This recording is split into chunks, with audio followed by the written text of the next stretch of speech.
In this video, we are going to discuss moving average as a trend filter. Moving average is a widely used indicator.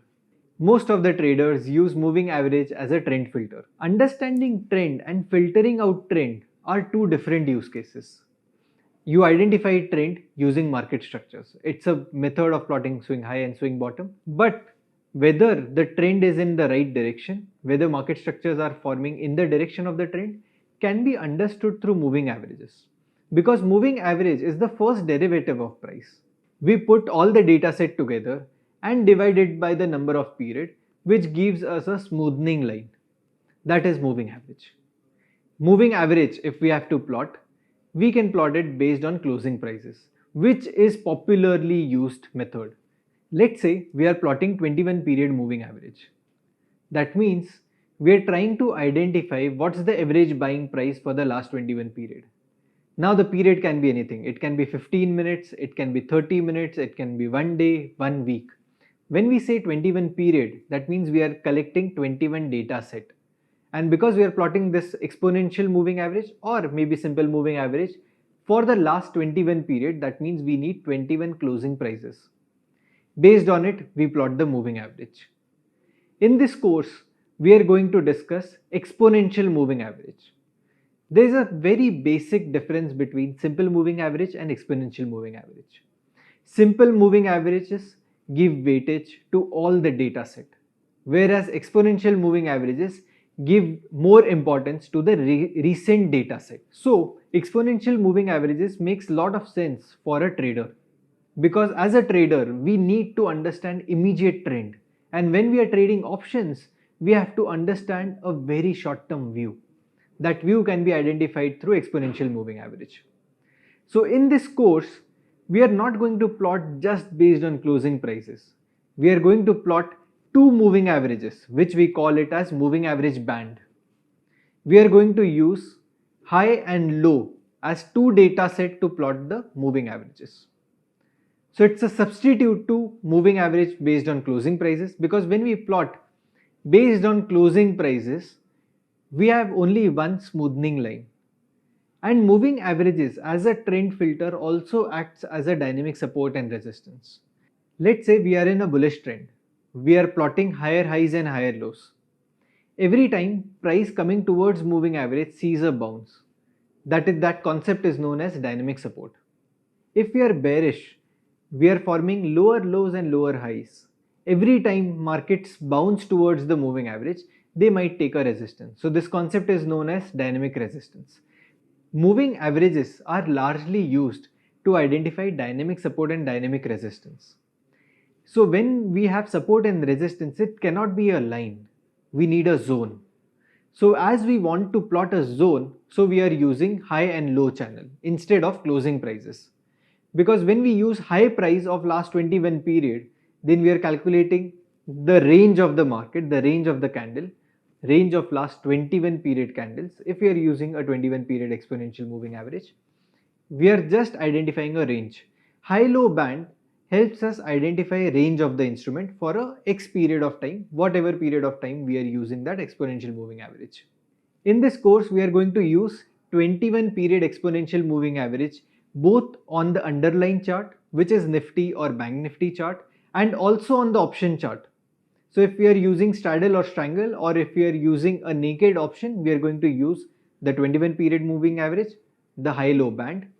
And if we are plotting it on the underlying, we are also going to use the 21 period moving average. For us, for analyzing the trend, we are going to use the 21 period exponential moving average across the course, across the strategy to identify the trend of the market. The reason of using 21 period moving average is roughly in a month we have 20 trading sessions. We want to identify a trailing support and trailing dynamic support and resistance price for last 1 month period. So for us, it makes a complete sense of using 21 period moving average. We are just calculating the dynamic support and resistance based on the last 1 month data, which gives us a sense what we can expect from the market. And if markets are reversing, we get an early signal. There are other moving averages that can be used, which is 50 period, 89 period, 200 period. Options can be traded for a weekly expiry, for a monthly expiry, or for intraday. They cannot be traded for a very longer period of time. So 50 period exponential moving average, 89 period exponential moving average, and 200 period exponential moving average makes lesser sense for an option trader. For option trading, we need price to move fast. We have to be more reactive to price. And when we are using the first derivative of price, which is not price in itself, which is not the first place we can identify if the trend reverses, because moving averages are the first derivative, so they are going to change slower. So we have to use the faster moving average, and that for us makes 21 period moving average to be more faster, more reactive to price. To become more reactive, instead of using simple moving average, we are using exponential moving average. So if you see, based on options trading, if we have to trade options which are very high volatile instruments, where the price can fluctuate from 0 to 100 maybe in 15 minutes, we have to adapt to that. To adapt to that, we have to use faster moving average, faster price structures, and the faster style of moving average, which is exponential moving average. Now, how to identify the trend based on moving average? We'll keep it very simple. If price is trading above the moving average, we'll consider trend to be bullish. And if price is trading below moving average, we'll consider trend to be bearish. So now, if price is trading above moving average and if it forms a market structure low, that means the trend is also bullish, the pattern is also bullish. Now let us understand how to use moving averages effectively. So the first use is we are going to use moving average to understand trend and how effective the trend is. And we are also going to use a sweet spot, or we are going to identify a sweet spot on the chart, which is going to help us where to participate in the trade. So if price is trading above the moving average, we consider trend to be bullish. And if price is trading below moving average, we consider trend to be bearish. So there are two major use of moving averages. The first one is to identify whether the trend is bullish or bearish. We do it by understanding where is the average price located and whether the price is trading above the average price or it is trading below the average price. If it is trading above the average price, the trend is bullish. And if it is trading below the average line, then it is bearish. But what if the price is hovering above the moving average? It is going above the moving average, again slightly coming below the moving average, and in a way moving averages have become flat. Then what do we infer from this information? That's the reason we are going to use moving average as a channel. Whenever the price comes within the channel, consolidates for 2-3 candles within the high-low band, will declare that phase as a non-trending phase. For that part, we are not going to participate in the market. We are not going to initiate neither the trending strategy nor the non-trending strategy. We'll just avoid the markets. We are not going to plot market structure high and market structure low within the high-low channel. But if the price is trading above the moving average and just comes near the moving average to take a support, maybe 1 candle, 2 candle within the moving average, but the slope of moving average is still upwards, we'll consider trend to be bullish. But if the moving average channel becomes flat, then it becomes a non-trending zone or no trading zone for us. We are not going to participate in the markets. So either the slope of moving average should be rising or it should be falling. If the slope of moving average is rising, we consider trend to be bullish. If the slope of the moving average is falling, we consider trend to be bearish. So that is the second case.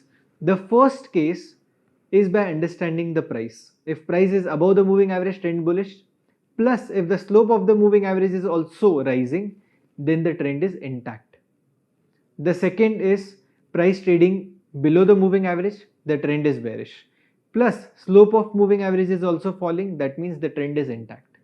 Bearish and intact trend. This is how you can understand and use moving averages. Moving averages tend to give us a broader trend in the market.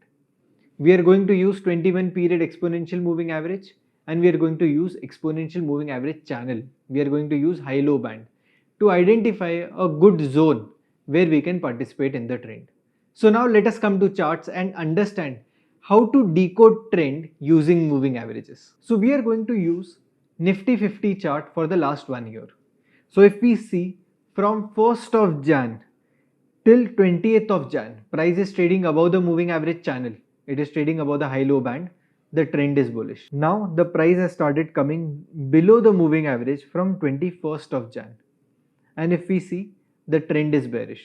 When price started moving below the moving average and kept on coming towards the moving average, it took resistance. We call this portion as dynamic resistance. So price coming towards the moving average and falling further from there is a dynamic resistance. So if we see on 3rd of March, price came towards moving average. Maybe the candle formed above the moving average, but some part of the candle is still touching the moving average. The next candle itself started falling. It came below the moving average. So trend is bearish. Even the slope of the moving average started falling, which is suggesting that the trend is turning bearish and the trend is getting stronger. If we see on 10th of Feb, price is still below the moving average. It came towards the moving average, formed a bearish candle and started moving. If we keep on seeing till 10th of March, price was trading below the moving average. So the trend is bearish. Now from 10th of March to 17th of March, maybe 16th of March, from 10th to 16th of March, the price was trading within the high-low channel. When the price is trading within the high-low channel, we consider this as a no trading zone for us. So this strategy is not made to be traded if it is trading within the channel. So as of now, the price is trading within the channel. So how many candles do we have within the channel? If we see, we have 5 candles within the high-low band. The entire expiry traded within that zone, which is suggesting that there is no specific direction in the markets, but these are very difficult markets to trade because there is no trend. As per the price action, the price is trading below the moving average and has come towards moving average to take a dynamic resistance. But it is not taking a dynamic resistance. So if you see in the past, price came towards moving average, formed 3 candle and started falling. It formed a market structure high.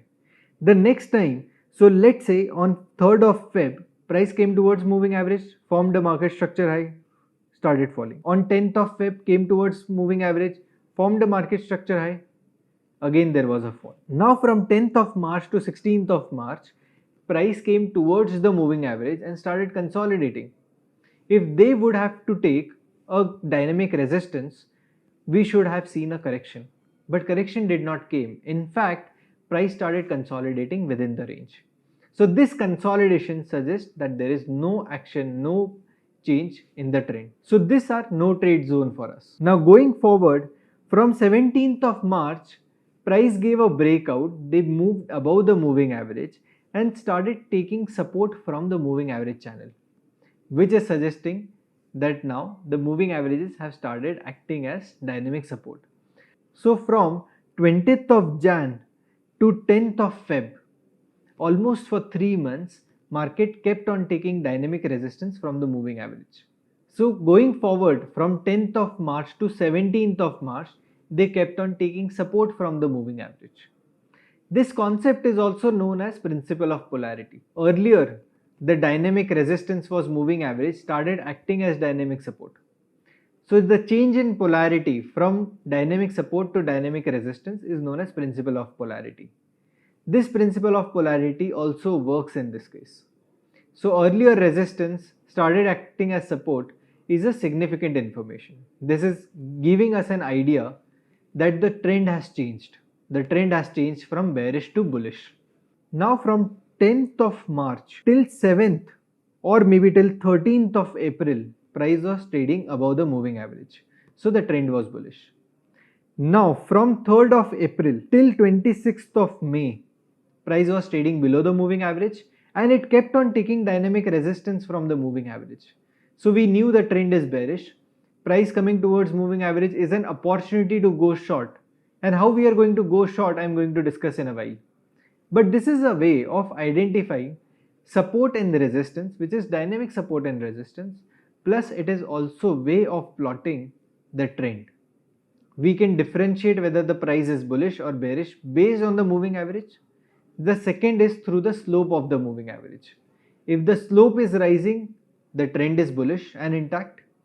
If price is trading below the moving average and The slope of moving average is also falling. The trend is bearish and it is strong, it is intact. So we keep on taking dynamic resistance when the trend is bearish. That means the slope is bearish, the slope is downward. Every time price coming towards the moving average, will keep on taking dynamic resistance. If price is trading above moving average, the slope of the moving average is also upwards. That means every time price coming towards moving average might take dynamic support. Whenever the price starts consolidating within the high-low band, that's the place where moving averages become flat, which gives us no direction whether the price is bullish or bearish, or this is also a way of changing the polarity. So whenever the polarity is changing, the earlier dynamic support becoming dynamic resistance vis-a-vis, the markets will tend to consolidate within the high-low channel. If price is trading between the high-low channel, it becomes a no trade zone for us. So moving averages gives us a very clear idea or a very clear picture of how to decode trend and how to participate in the trend. Going forward in the coming sessions, I am going to explain how we can use market structure and moving averages to identify a sweet spot on the chart where we can participate, where we can initiate the trade. Now we have understood market structure, which is a way of identifying swing highs and swing bottoms, and moving average as a trend filter. If we combine both the concepts together, we'll identify a place where we can participate in the markets. And generally, these are the places which have a very high accuracy. So if you initiate a trade in that zone, you end up in a very positive trade. And this is what we are going to discuss in the